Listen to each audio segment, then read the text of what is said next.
そうですね、交際表現とかもかなり今回、はい、今まで目よりもねの動きとか分かりやすくなってますね。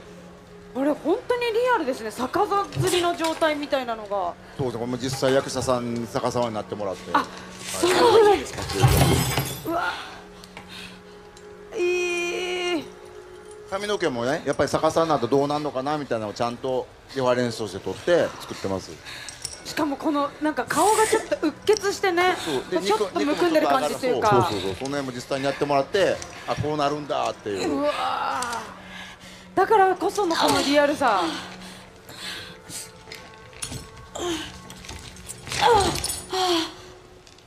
どういう状況？ということでこれゲームのちょっと始めというよりか少し進んだところで、はい、まさにもうどういう状況っていうグレースが陥っているシーンから始まります。これは本当に実際のゲームの中に登場するワンシーン、はい、一部分、まあもちろんデモ用に多少変更はしてますけど、シチュエーションは同じです。おお、いや本当にどうしてこんな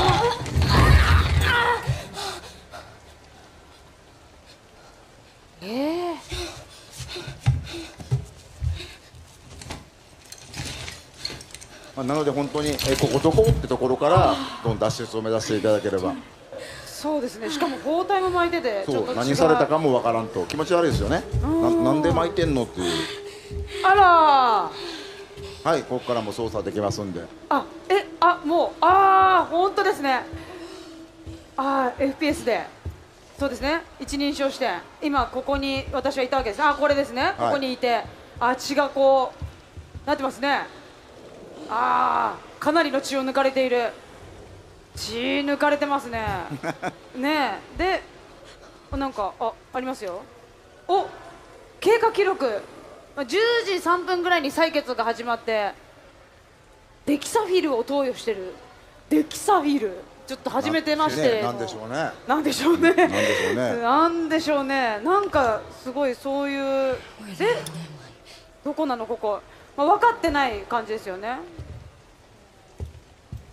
まあ一応探索をね、熊澤さん曰くいっぱいしてくれって言ってたからちょっとしつつとはいえ制限時間もありますからね。そうですよね。危ない、びっくりした、電気消えちゃう。そうですよね、スイッチだから。これ押せんだ。行った方がいいですよね。でもね、いいですよ、どうぞ。ここはね素直に開くんですよ。暗いな暗いな。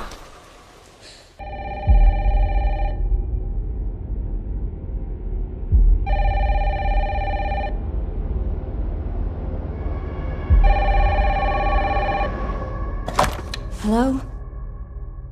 Yes.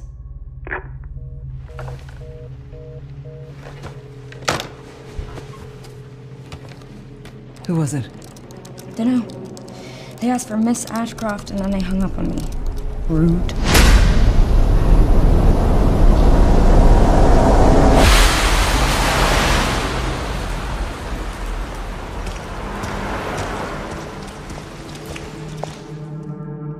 Oh, you're FBI? Investigating all these strange deaths, huh?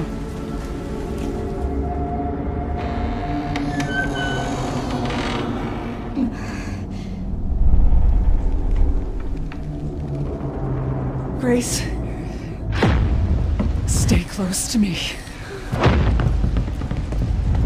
I'm coming! Keep moving. What's wrong? I'll explain later.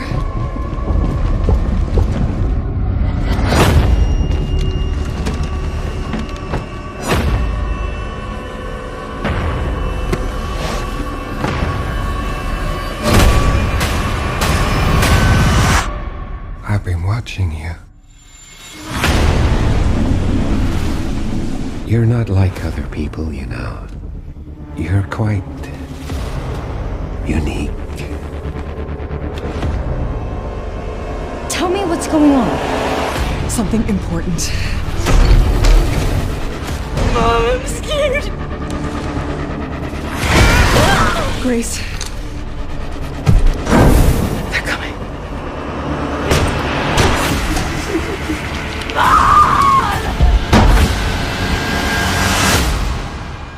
There's no escaping your destiny. 開発のコンセプトは病みつきになる恐怖というのを掲げてます。恐怖を乗り越えるね、気持ちよさ、そこのカタルシスってやっぱこう脳汁が出るんですよね。それ自体がもっとやりたい、遊びたいっていう中毒性を生む。そこに徹底的にフォーカスしてみたら怖いけどゲームとしても楽しい、そういうのが作れるんじゃないかなっていうのがデクゲームの出発点でした。バイオハザードレクイエムは、シングルプレイかつ、オフラインのゲームとなっています。バイオハザードで一番重要なのは恐怖体験だと思うんですけれども、今作においてはその恐怖体験っていうところに、しっかりとフィーチャーした内容に仕上がっているんじゃないかなと思ってます。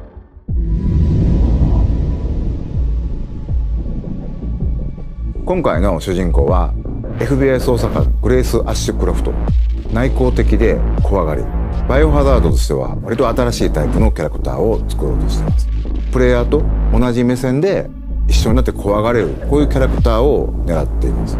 物語の中でもちろん彼女も恐怖を克服し成長していくんですけども、 FBI 捜査官なので銃の扱いも慣れてますし、冷静な推理力とかも発揮しつつ活躍するキャラクターになってます。レオンを主人公にしようっていうのは実はずっとあったんですけども、どうしてもレオンを使ったバッチバチのホラーっていうのが割と難しくて、落ちてきたバケツにびっくりするとか、そういうレオンってそんなみんな見たくないやろっていうところで、じゃあホラーと食い合わせ悪いよなっていうのがやっぱりありましたけど、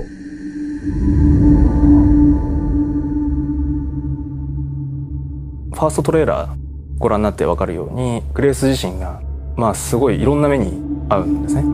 PV で断片的には入ってるんですけれども、逆さずり一つとっても顔の赤らみ、高揚感であったりとか、うっ血してる表現、あとは髪の毛もかなり力を入れてまして、自分たちでスタッフと一緒にプロの方を呼んで実際にウィッグを使ってそこからシミュレーションして CG に落とし込んだりとかもしています。バイオハザードレクイエムはですね、一人称視点と三人称視点2つの視点で自由に切り替えながら遊ぶことができます。主観視点だとその恐怖を間近に感じることができて、緊張感のある臨場感のあるゲームプレイっていうのが可能になります。三人称視点だとキャラクターの肩越しでの視点というところでアクション、そういったところがよく見えるゲームプレイになると思いますので、アクションが好きだなって思う方には三人称視点の方がおすすめです。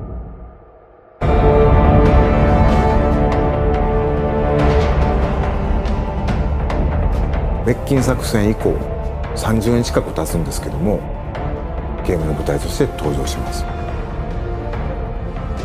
その当時アンブレラ事件っていうのでシリーズがヒットして、それ以降もさまざまなキャラクターたちが、いろんなラクーンシティって起きた事件をきっかけに立ち向かっていくようになったり、人間成長したり、そこに今回この表現のメスを入れるっていうのが作り手としてはやっぱりかなり緊張感を持って臨ませてもらったっていうのが大きかったですね。ラクーン事件に関わった、もしくはラクーン事件に巻き込まれて大きく人生を変わってしまったり、命を落としてしまったりと、そういった登場人物がたくさん出ます。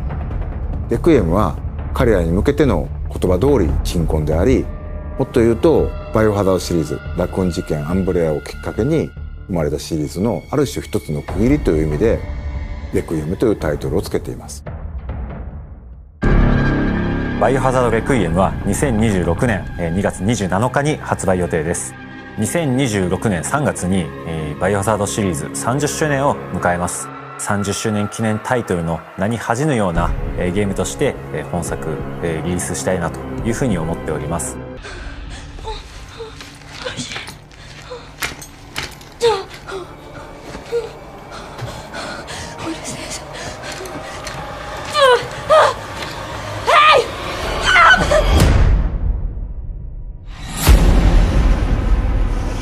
Stay close.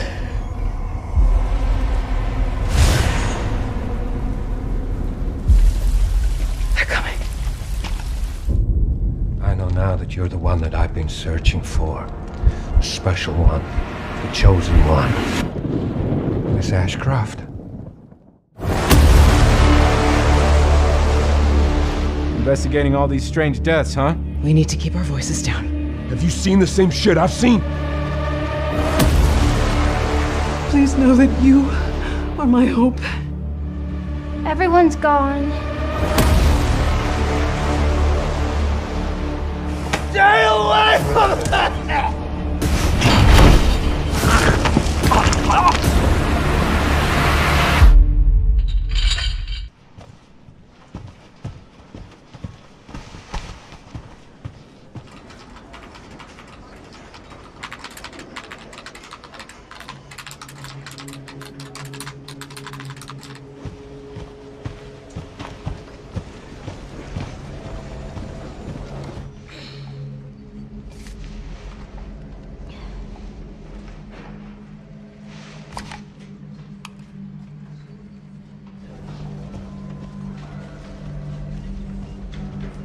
Grace.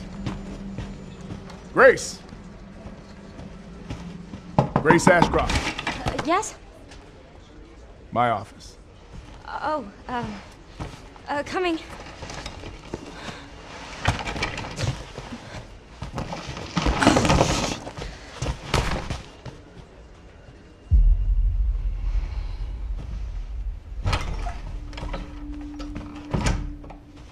If this is about the report you asked for yesterday, it'll be ready in 3. No, 2 days, tops. Put a hold on that for now. We found another body. One that exhibits the same pathology as the others we've been investigating. Now, I need a good technical analyst on this. Okay.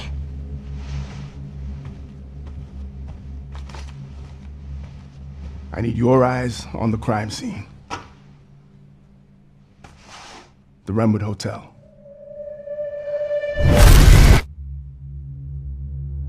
I know that's where your mother was murdered. Alyssa died 8 years ago. Perhaps it's time for you to face the past.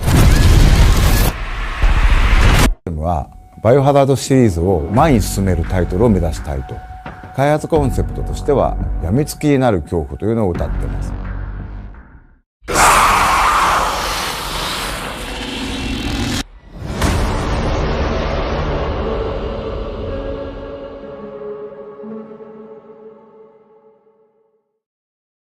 バイオハザードレクイエムはシングルプレイかつ、オフラインのゲームとなっています。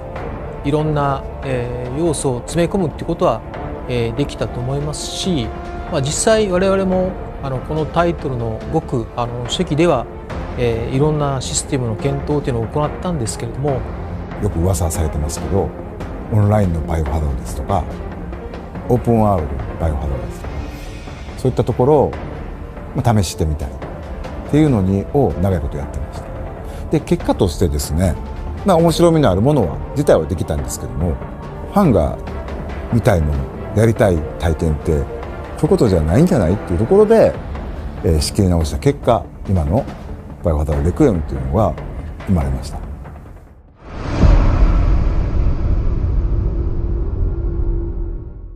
僕が作ったバイオハザード7はとにかく全てを恐怖のためにって言ってたように、とことんまで恐怖にフォーカスする、全てが怖くするために作る、ここを歌ってて、それ自体は一定の手応え出たと思いますし、皆さんからもとにかく怖いという評価をいただきました。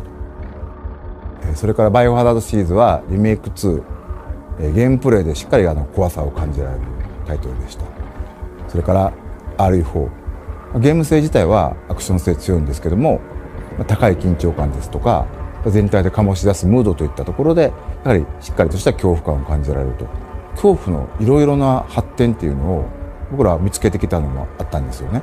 そういうところでセブンで作った恐怖、これをコアにしつつゲームとしても一つ前に進めたい、そういう思いで作ったのがレクイエムです。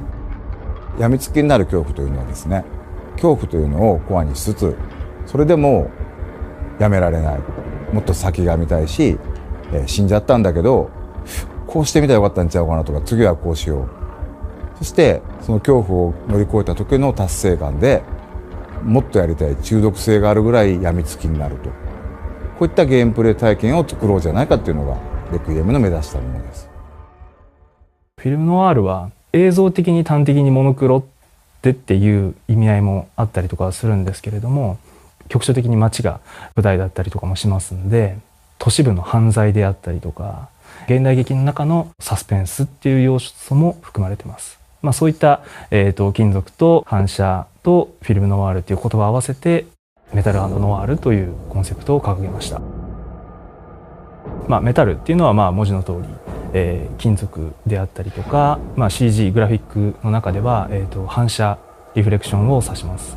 メタルっていう部分に関しては、過去作は結構田舎が舞台で、あまりそういった草木とか自然物は多かったんですけれども、今回は、結構街、ラクーンシティも含めてなんですけれども、現代劇のある、シチュエーションが多いので、そういった映り込みであったりとか鉄金属が、かなりフィーチャーされるであろうというところでテクニカル的にも結構力を入れて、表現していった部分です。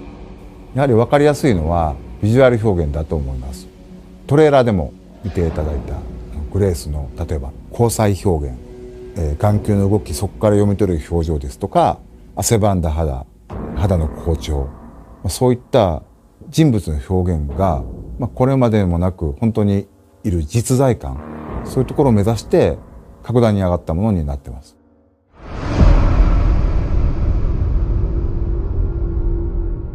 コンセプト的には今までにいないようなゲーム中でも知恵と工夫で難局を乗り越える、そういったキャラクター性が出来上がってきました。ホラーをやるっていう上で必然的にそうなっていった部分もあるんですけれども、今までの主人公たちのようなスーパーヒーロー像としたキャラクターではなくて、彼女なりの力で、切り抜けていくと、そういったところが一つの魅力になってます。今までのやっぱりキャラクターにはない、ちょっとその内気な感じ、ある種そのホラーゲームの主人公らしい、キャラクター像になるんでしょうけれども、そういったものがダイレクトに反映できているのではないかなと思ってます。もちろんバイオハザードのプレイヤーキャラクターなので、必要なアクションとか銃の手さばきみたいなものは FBI 捜査官という設定を持ってですね、しっかり対応できるようになってるんですけれども、ちょっと動作自体がもじもじしたりおどおどしたりっていうところもあったり、新鮮なイメージっていうのを皆さん持っていただけるんではないかなと。今や、愛されるキャラクターとなった、イーサー・ウィンターズ、そうだったように本作のグレースも、よりプレイヤーに愛していただけるようなキャラクターに仕上がってきているというふうに思います。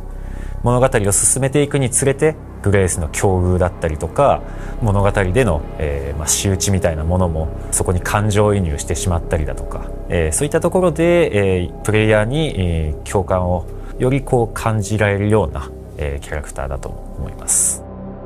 グレースのその髪型っていうのは、シリーズの中でも、珍しい、ちょっとショートカットだけれどもふわっとしたような、主人公たるキャラクターには癖っ気のような結構特徴がありまして、で、今回キャラクター性を掘り下げていくときに髪の毛で、そういった部分を、表現できないかなというところで、ああいった髪型にしていますね。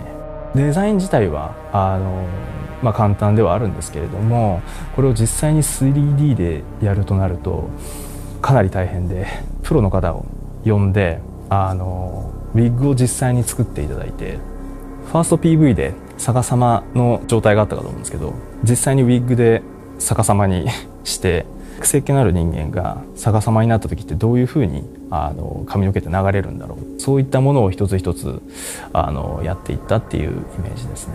実は CG で近しい形までは行ったんですけれども、その先にどうしてもクオリティが伸びなくてですね、ちょうどその時プラグマターのチームでストランドという機能でテクニカル的に掘り下げてまして、 RE エンジン自体が習熟してきてまして、他チームで培ったノウハウを取り入れられるっていう、そういう基盤が整ってますので、グレースにもストランドをちょっと使ってみようということで、それが思いのほか品質が出てですね、ストランドで髪の毛の柔らかさを表現するだけでなくて、追われる、シーンではライターをかざして髪の毛の向こうに光があるっていうシチュエーションが用意されてるんですけれども、そこで髪の毛の光が透過するっていう、かなり表現的にはうまくいったなという。Resident Evil Requiem is the 9th mainline entry in Capcom's legendary survival horror series, and from everything revealed so far, it's shaping up to be one of the most daring reinventions the franchise has seen in decades.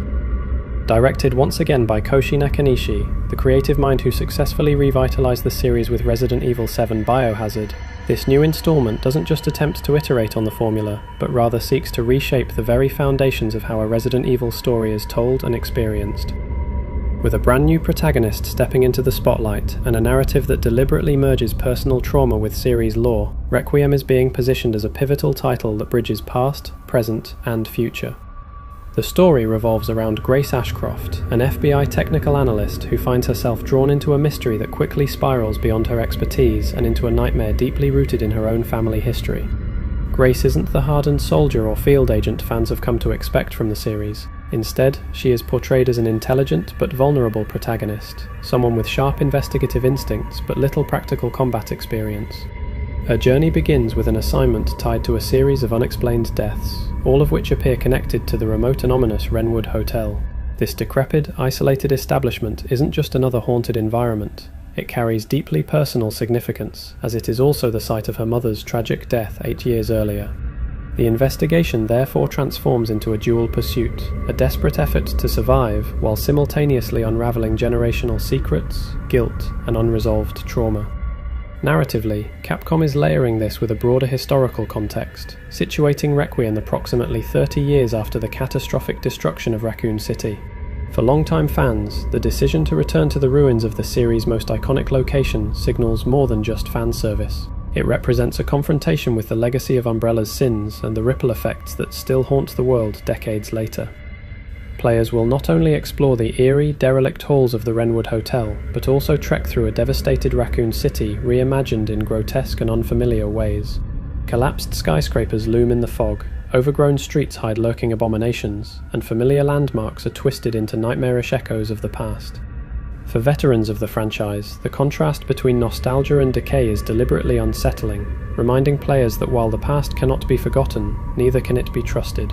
One of the most striking gameplay innovations lies in the ability to seamlessly switch between first-person and third-person perspectives, a feature that unites the two distinct approaches Capcom has experimented with over the last decade. Where Resident Evil 7 and Village immersed players through claustrophobic first-person tension, and the Resident Evil 2 and 3 remakes perfected the over-the-shoulder cinematic viewpoint, Requiem allows players to engage with both in real time. This duality is not a superficial toggle, but a core mechanic that reshapes the experience depending on context. Investigating cramped corridors in first person heightens anxiety, making every creak of the floorboards feel immediate, while switching to third person during combat provides broader spatial awareness and a tactical edge. Players can even experiment dynamically, deciding in the moment how they wish to experience a given scenario, effectively tailoring the horror to their own psychological tolerance. Of course, the foundations of survival horror remain intact. Players will scavenge for scarce ammunition, juggle inventory slots, and solve intricate puzzles woven seamlessly into the environment. But Capcom has added a new wrinkle to the formula with a stalking system that ensures dread never truly dissipates. At the heart of this system is a terrifying new pursuer, an adaptive monster designed to embody primal fear itself. This enemy is not simply a hulking brute like past tyrant variations, but a cunning predator capable of climbing walls, crawling along ceilings, and cutting off escape routes with predatory precision. Grace, unequipped for direct confrontation, must rely on stealth, evasion, and resourcefulness to survive. Tools such as throwable bottles can be used to create diversions, light sources can be manipulated to shape visibility, and Grace's limited investigative gadgets add layers of improvisation to encounters. Over time, she grows stronger through progression systems, but the creature evolves as well, forcing players into an escalating arms race of survival, where safety is always temporary and terror is constantly renewed. Visually, Resident Evil Requiem represents the most ambitious leap forward for the franchise since the adoption of the RE engine. Internally referred to as RE Next, this evolved technology harnesses full path traced lighting, advanced ray tracing pipelines, and cutting-edge upscaling options like DLSS, XESS, and FSR to deliver unparalleled atmosphere across platforms. The game's environments are more than backdrops. They are characters in their own right, built with obsessive detail that plays directly into the horror experience. Broken glass catches faint light in corridors. Fog rolls in unpredictable patterns that obscure lurking threats, and weather conditions dynamically alter not only the mood but also player strategy. Heavy rain can dampen sound and conceal footsteps. Flickering bulbs may reveal just enough of an enemy before plunging players back into darkness, and collapsing architecture forces constant adaptation. Capcom has emphasized that immersion is paramount, and nowhere is this more evident than in the audio design. Every creak of rotting wood, every distant growl echoing through empty streets, and every strained breath from Grace amplifies the oppressive atmosphere, ensuring that tension is never far behind. From a technical standpoint, Requiem is confirmed for PlayStation 5, Xbox Series XS, PC, and Nintendo Switch 2, marking the first time in nearly 2 decades that a mainline numbered Resident Evil has launched on a Nintendo system. For fans, this is a historic milestone, reminiscent of the GameCube exclusivity deals of the early 2000s.